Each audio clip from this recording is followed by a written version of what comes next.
मित्रांनो नमस्कार. मी आता उभा आहे अहिल्यानगर जिल्ह्यातील राहुरी फॅक्टरी या ठिकाणी विवेकानंद नर्सिंग होम ट्रस्टच्या बाजूला एक पाण्याचा हौद आहे आणि त्या हौदामध्ये हा जो बिबट्या पडलेला आहे याला आता वनरक्षकच्या विभागाने आत्ताच थोड्या वेळापूर्वी त्याला बंदिस्त केलेलं आहे, आपण पाहू शकता. आणि बघ्यांची गर्दी सुद्धा इतकी भयंकर झालेली आहे की या स्थानिक रहिवाशांमुळे या कर्मचाऱ्यांना देखील खूपच अटीतटीचा सामना करावा लागलेला आहे. आपण पाहू शकता गर्दीचा या ठिकाणी एकदम म्हणजे पुष्कळ प्रमाणामध्ये गर्दी आहे. या ठिकाणी वन विभागाची एक गाडी सुद्धा या ठिकाणी आलेली आहे.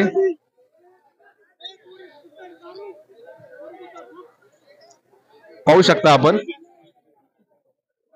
बरीच गर्दी या ठिकाणी जमलेली आहे आणि वन विभागाच्या कर्मचाऱ्यांना देखील खूपच अटीतटीचा सामना करावा लागतोय. त्याचप्रमाणे या ठिकाणी एक जेसीबी सुद्धा या ठिकाणी मीडियाचे जे प्रतिनिधी आलेले आहेत ते मीडियाच्या प्रतिनिधींना देखील काही धक्काबुक्की झाल्याचे वृत्त आहे. पाहू शकता आपण खूपच अटीतटीचा सामना या ठिकाणी या परिसरामध्ये दिसून येत आहे. पाहू शकता आपण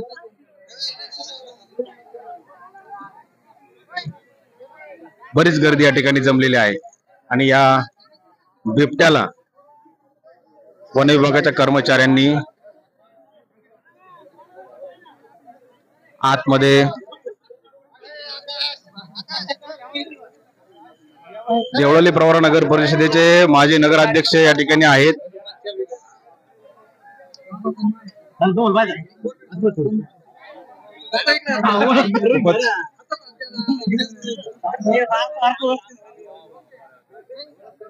पाहू शकता आपण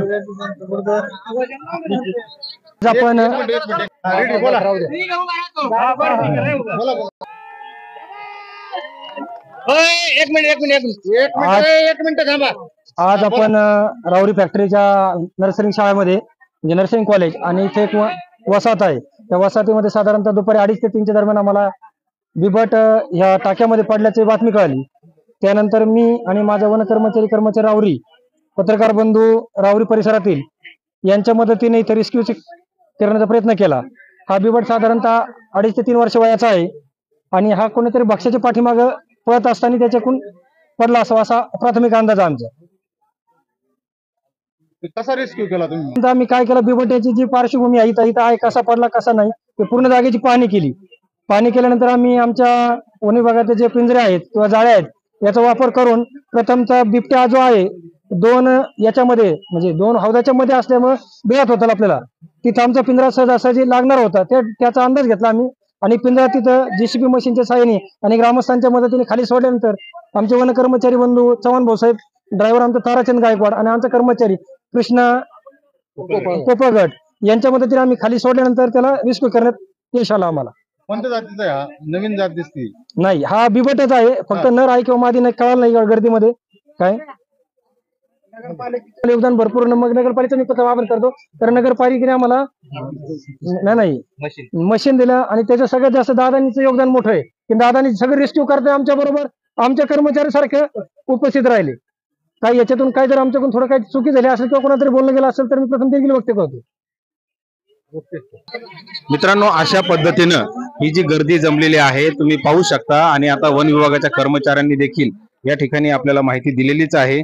आता पाहूयात आपण पुढे आता कशा पद्धतीनं प्रशासन या आजूबाजूच्या परिसराची सुरक्षा करते समजलेच आपल्याला. आता पाहत राहा आपला परिसर. आमचं चॅनल सबस्क्राईब करा, शेअर करा आणि लाईक करा. धन्यवाद. मित्रांनो या ठिकाणी काही परिसरातील नागरिक उपस्थित आहेत, आपण त्यांना विचारूयात की हा जो बिबट्या या ठिकाणी जेरबंद झाला तर आपल्याला काय वाटते.